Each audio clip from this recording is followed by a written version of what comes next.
Welcome to Gli Cumbare podcast. You look so lonely. You look so lonely. I'm not lonely. Well, you're on the over there. You look so lonely. But I'm having fun. This is a podcast. Hi everyone. Usually I'm behind the scenes, but now you're not. Lisa's alone out there on the couch. No Alfie, no Francesca. They decided to take a day off. Mm-hmm. Lazy bums. Yep. Not really, actually. This was a last minute. We decided we need an extra Gli Cumbare podcast. Let's do this now. Yes. And it's going to be fun because we always make it fun because this podcast is fantastic. So, Lisa, how you doing? I'm doing great. You? You had a good week? I did. I did. Just very busy. Very busy. But yeah. What keeps you busy? Come on. Everything. How could you be that busy? Everything. Tutto. Everything. Oh, that was very informative. It was informative. What I'm trying to expend, express, is that definitely I had a busy week. But it's okay because it makes the week and the day go by faster. Does it? Yes. Well, do we want it to go by faster? I do. I like the weekends. I love the weekends. I like going at home. Going at home, it wasn't even English. I like going home and I like going under my little dodo blanket and I just want to relax. I love it. It's my best part. Part of the day is my nighttime. So I'm sure we have something that we're going to talk about today. We are.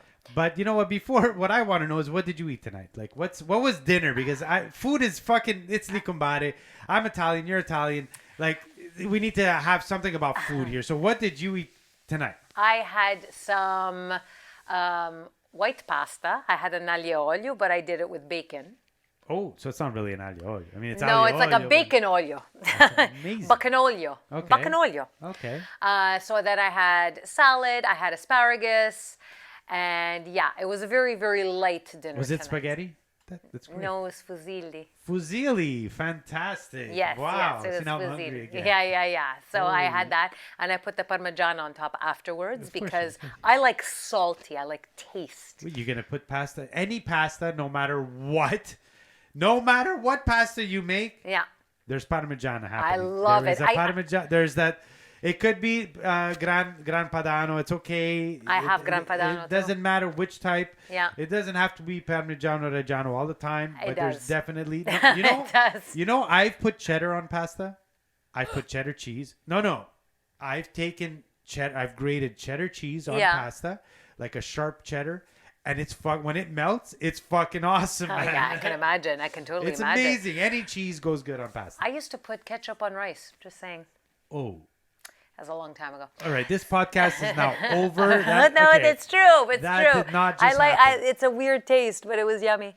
But I don't think so. I don't think it was yummy. No. Yes. No. I think it's good. Okay. So, and then on the pasta, I'm not sure. Romano. Romano's good. I have Romano also. I have all kinds of cheese. Oof. Romano is not my favorite on pasta. It has to be Parmesan.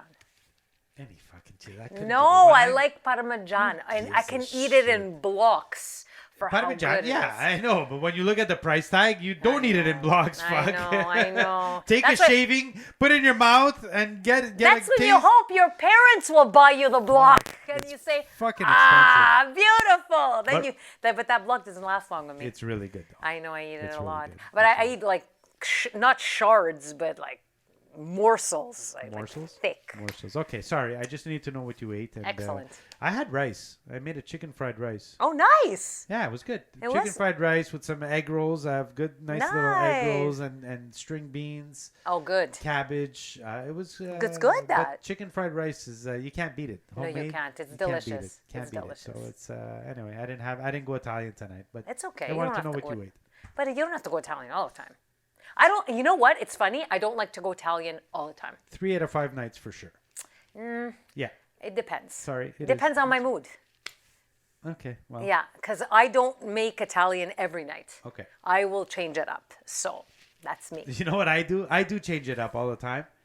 but I add the Italian part of it. There's something Italian. So I could cheese. make Asian, but then I'm going to go grab some olives. And the Sicilian ones, it's just like, whatever. Or I'm going to cut a sopa de sada just because, well, no, I have to now. It is what it is. You know what I had after that? I had lupini. Oh, they're good. You see? They're good. I Okay. really like So back to lupini. our topic. What's our topic? So our This is topic awesome. today, and it's really interesting because I'm not sure if anybody or anyone out there has really ever thought about it. I looked it up. Which city in Canada has the most Italian population? Oh, that's interesting. Yeah, it is Oh, interesting. this is all in Canada, or do we have And worldwide I too? said we have worldwide, but we're just doing Canada because we're Canadians. Well, we might do worldwide after, because I'm curious now. Like, that's a good topic. I'm curious to know. Yeah. Okay, let's could. start- We let's can start do with it Canada. worldwide, but since we're Italian Canadian, we're doing Canada.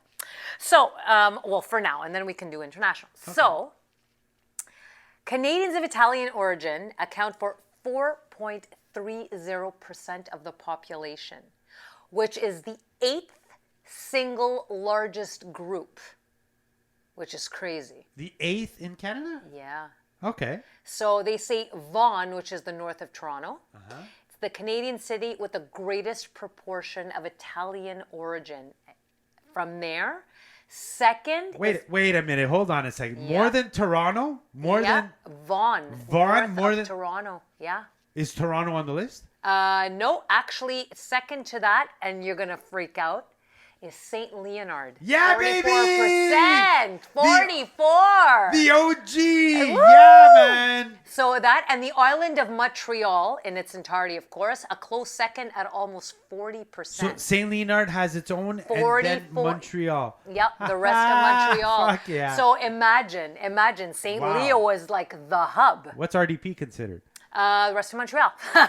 Wow, that's Yeah. funny. Yeah, so it's really crazy that St. Leo. Well, Is this updated? I saw 2023. Wow. Yeah, so I didn't think there were that many Italians still in St. Leo. No, hold on. You didn't think there were many Italians left because Yes. they're all old.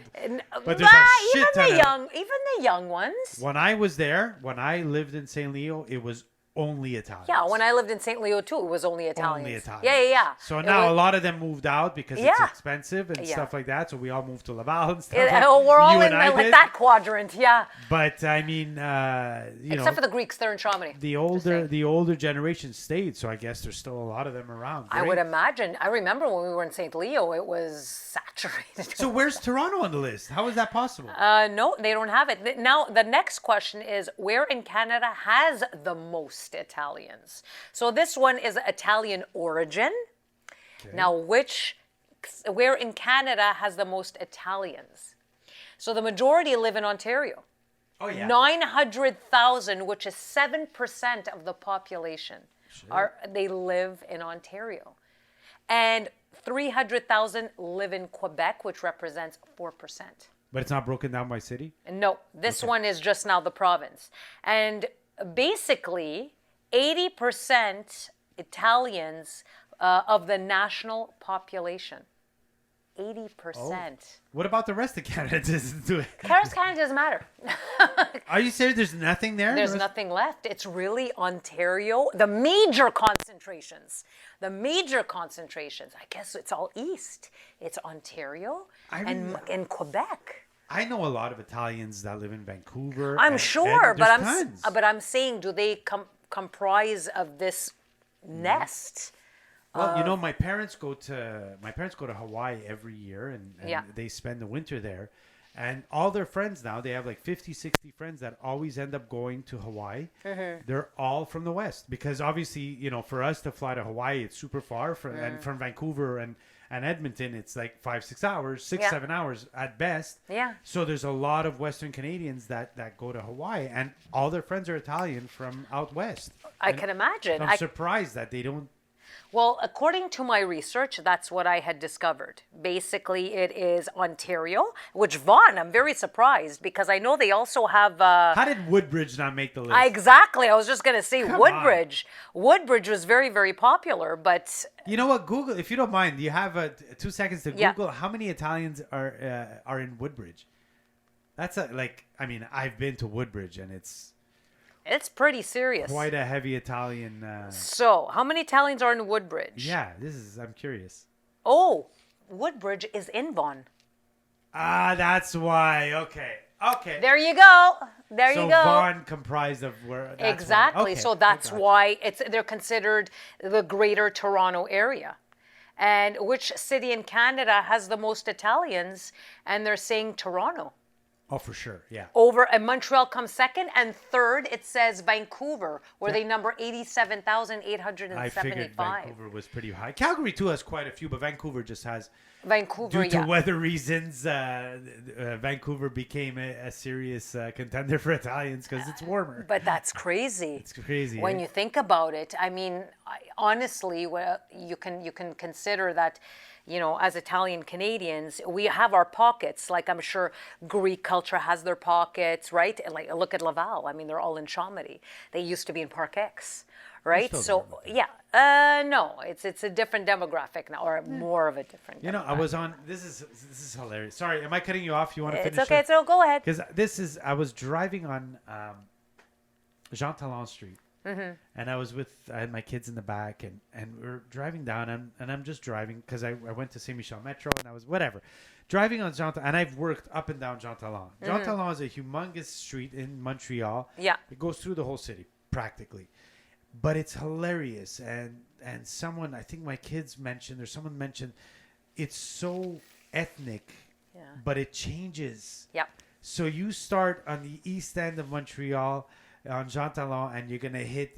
There's a very big Arabic concentration near L'Angelier and Jean Talon. It's humongous, and then you're gonna hit to the Latin Americans, Yeah. and then as you go up, then there's a bunch of Italians.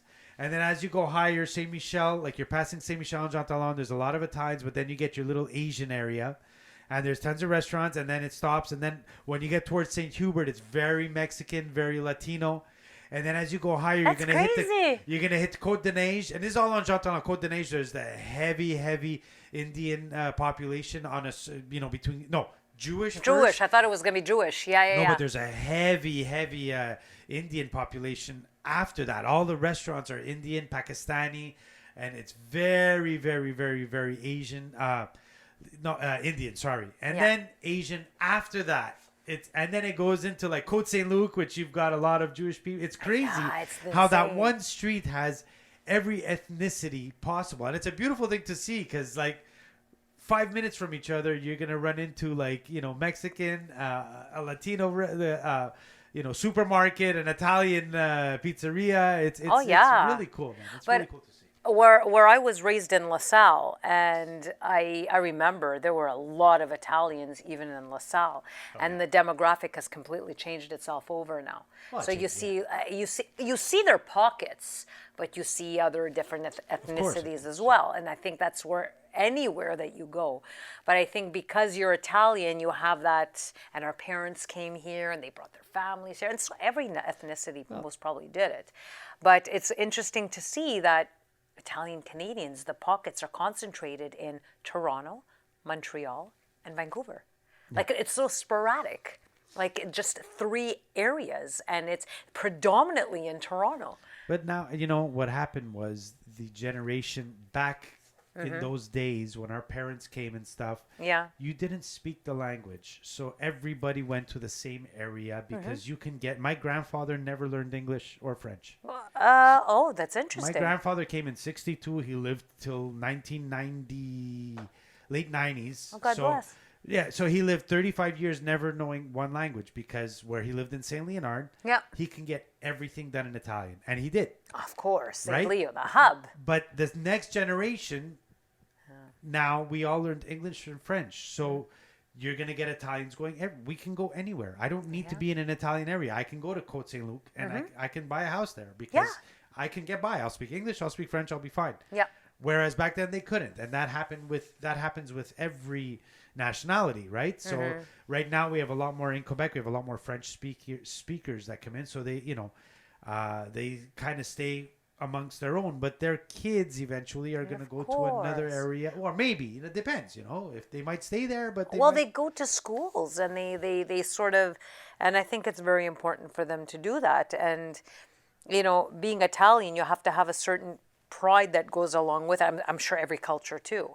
But because I'm speaking from an Italian Canadian point of view, there's a lot of things that you can actually be, proud of in terms of, and I know my grandfather, when he came here, he was telling us about concentration camps, and he was there, and he was in the war, and then he brought his family over. So in the end, you listen to these stories, and you sort of have a basic foundation of where you've come from, and it's so interesting. And then how they all came over, they immigrated to New York, that whole spiel. So I mean, I think it's something that we definitely have a history. I know for a fact that, when I go back to Italy and we go back down south, especially on my mom's side, you remember what they went through and what they went through, what they must have gone through when they came here. Wow, you look really comfortable on the couch. I mention that? You're like, so usually like we run out of space if you have Francesca and Alfie there, and it gets a little. This is all mine. Lisa's like, this is all my domain. You're so chillaxed there. I am chillaxed. I cool. feel cool. chilled.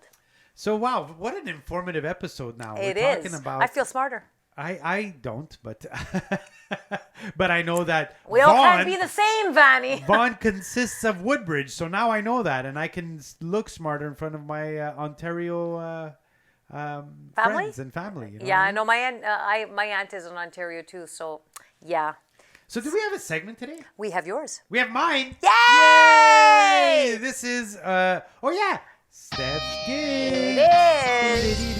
We do a little something. It's I wish I could play like the fiddle. Wow, that wasn't a fiddle. Anyways, that was very random. that was very weird. It's not considered a fiddle. That sounded more of like something made up. Okay, go on. So listen to this, guys. This is a gig that I did. This is years ago, though. I have to preface this by saying it's years ago, and you'll know because it was a wedding, and I thought of this because it was a very Italian wedding, and at this wedding, for the sweet table, they used to. Now, they still do it once in a while. I have done some weddings recently, but back in the day, they always did it. They pulled out a porchetta. So at midnight, you'd have a snack, and this snack was generally, they would bring out a pig. Whole pig. A whole pig. Yeah. And they would slice up that cooked pig and put it in sandwiches and set up the table. So this was the thing. Back years ago, they did it every wedding. Okay, now it's sporadic. It's really good. Like a porchetta sandwich is really delicious. But so the funny part of this, I'm at this wedding, and they decided to bring out the porchetta. Must have been around 11:30, and they wanted to take pictures. So now this porchetta comes wheeled out, but there's still fire. Like there's still flames going. It's still kind of cooking. It's on the spit kind of thing, and then from there they slice it. Well, as they're taking pictures, the bride and groom are in front of this big pig, and it looks really good, They're in front of this big pig, and they're taking pictures of it, and the waiters are adding alcohol to the fire to keep the flame going. And so the flame, the one of the waiters put too much alcohol, and the flame caught the bride's veil. Oh my God! And the veil burns really quick, and it just went like it burnt her face. It literally oh my God! burnt her face. I'm sorry, I'm laughing. It was not funny at the time, but back then, like she fucking yelled, and they called the ambulance. The ambulance came, took her out to the hospital. This is at a wedding, and then it's funny. The ambulance comes, rushes, grabs her, brings her because she got like second-degree burns.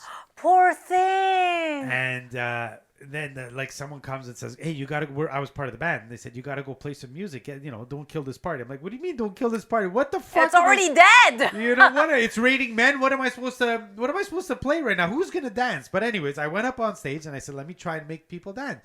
And I played a song after, like the first song we started playing. This is about 20 minutes after the bride and groom left. So we get up there and we're trying to calm people, and we start playing a song, and hopefully people are dancing. Right after we started playing, the fucking firemen, 12 of them come with the galoshes, and they come jetting in there because someone called the firemen.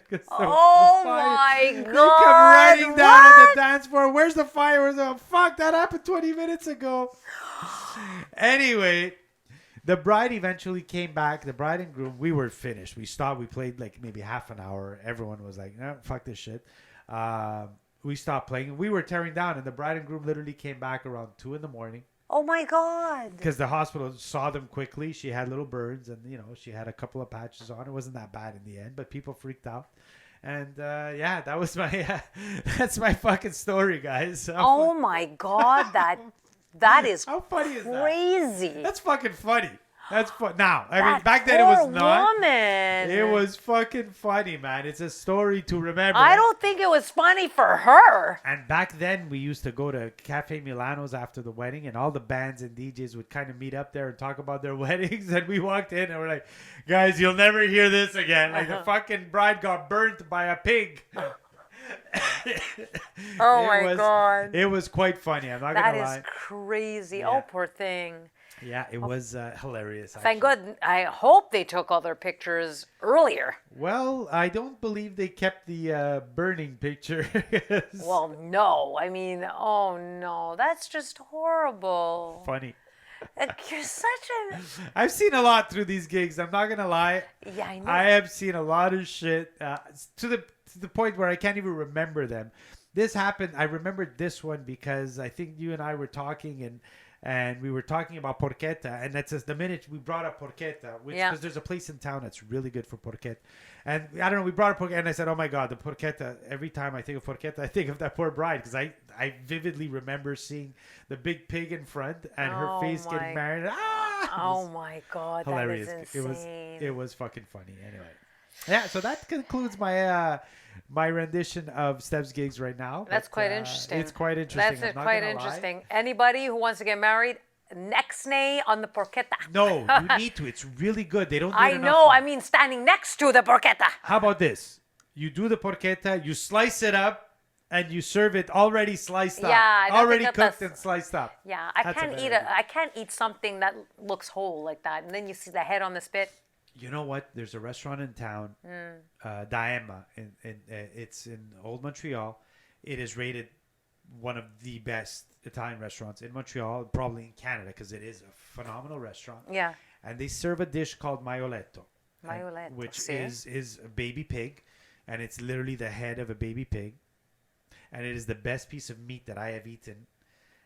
They're known for this dish, and it is fucking delicious. I'm not. Lisa's making this face. Look at that! Look at that face she's making. She's like disgust. But you eat pork every day. Why is this? I don't any eat different? head.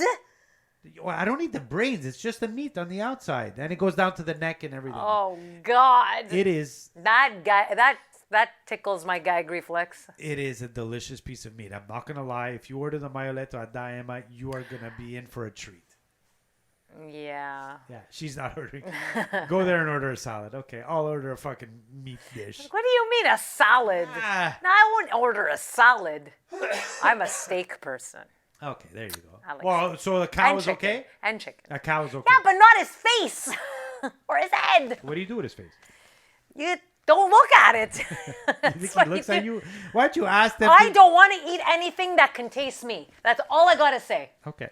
They're dead, though. Just It letting you doesn't know. matter. They're dead. They're like, How? Their tongue sticks out? yeah. Actually, people eat the tongue, so they cut it out. Thanks, Fanny.